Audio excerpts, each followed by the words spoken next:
Hello artists, it's Mrs. Andreassi recording again from my master bathroom. I hope that you guys are doing well. I miss you. I loved some of the pictures that you guys shared with me of your Laurel Birch animals. I know that I said that you didn't have to, but some kids were really excited about their drawings and shared them anyway, and I love them. This week what we're going to be doing is we're going to be adding our color. So last week we did just sort of the black and white part with the patterns. You guys did a beautiful job adding your patterns. This week we're going to start adding color. And I want to talk to you about a technique that you might not really be using a lot in your coloring yet. And that is going to be using gradation or creating a gradient when you're coloring. So if you look in here, the way that I blended from violet into blue violet into blue into kind of a blue green, that's what we want to start doing. So typically when I'm seeing students coloring things, especially the first couple assignments we've had in distance learning, I've been noticing, I'm seeing a lot of flat or solid coloring. And it has nice craftsmanship, there's nothing wrong with it. But what I'd like to see us start experimenting with is using color gradation, okay? So blending multiple colors together that are close to each other on the color wheel. So we've talked about the color wheel a little bit, and when you're blending colors together in a gradation, or let's be short and call it a gradient, okay? Picking colors that are next to each other in the color wheel allows you to have those colors flow really nice. And the thing with a gradient is that you want it to be gradual. Gradual means a little bit at a time. So you can do that where you're transitioning from one color to another, like I did here with marker, or I also did it here with crayon. Or you can even do it with one color, but just going from a dark shade down to a light shade, also called a tint. So you can do that either way in your picture. So in here you can see I have some of this done so far. I chose to do this with colored pencils because it's just what I felt like doing while I was watching my mommy shows late at night. But you can do this with crayon, you can do it with marker, you can do it with paint, and I'm just going to kind of walk you through how to do that. So I'm going to really challenge you in some areas. If you have small areas and you want to do some flat or solid coloring, that's fine, but really try to work on challenging yourself to show a gradient.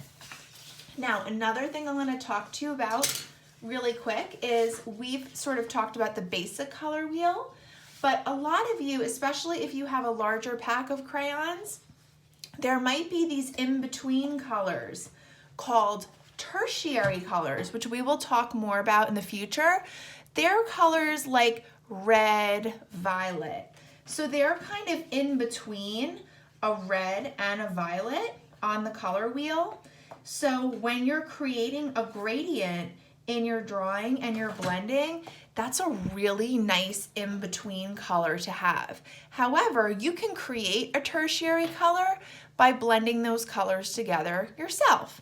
So either one that works for you is totally fine, whatever you have available.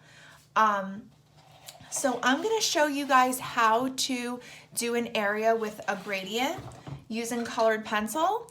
But it would be the same technique really for marker or for crayon or for paint. So I'm going to look at the background right now because I'd like you guys to color your background on here. And I'm going to really challenge you to show a gradient, especially in your background. Because if you just choose one color for your background, like just red, it tends to look a little flat. And adding a gradient is a really nice way to add a lot more depth and interest to your artwork. So I'm going to just start in this area. And looking at my color wheel here, I can see if I want to start with yellow, my next color in the color wheel, I could either go in the direction of greens or of oranges. So I'm going to choose to kind of go in the orange direction. So what I do is I start coloring hard and then I lighten up the pressure of the pencil. Now it might be a little tricky to see on camera, but I have sort of a darker yellow into a very light yellow. Then when I go to pick up my orange, I'm going to go super, super light with my orange. And as I move further away from the yellow, I'm going to gradually, which means a little bit at a time, press harder. Now, as I start to get into my next color, which would be my red, I'm going to press lighter so there's less orange. And I'm going to start out by coloring light with the red. And as I move further away from my orange, I'm going to press harder with my red. Now, if I wanted to, I could continue this in red, or I could transition into violet. If you wanted to have your background be a gradient of the entire color wheel or the entire rainbow, you can do that too. Or you can just pick a small section of the color wheel, like a warm color scheme. Or some people, you don't have to do only warm colors. Maybe you want to do something like this, and that's called an analogous color scheme. We'll talk a little more about that in the future as well. So I'd really like to challenge you to finish coloring your piece today and to try to show some gradation with your color in there in at least 3 areas, particularly the background. When you're done, please photograph your artwork and attach the photo to the assignment on Google Classroom before you turn it in.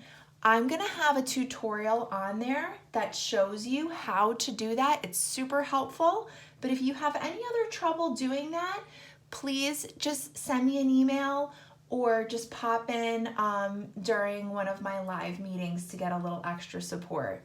I hope you guys enjoy this and have lots of fun. I miss you so very much. I can't wait to see your beautiful artwork, and I can't wait to see your little faces again. Stay well, and I'll talk to you soon.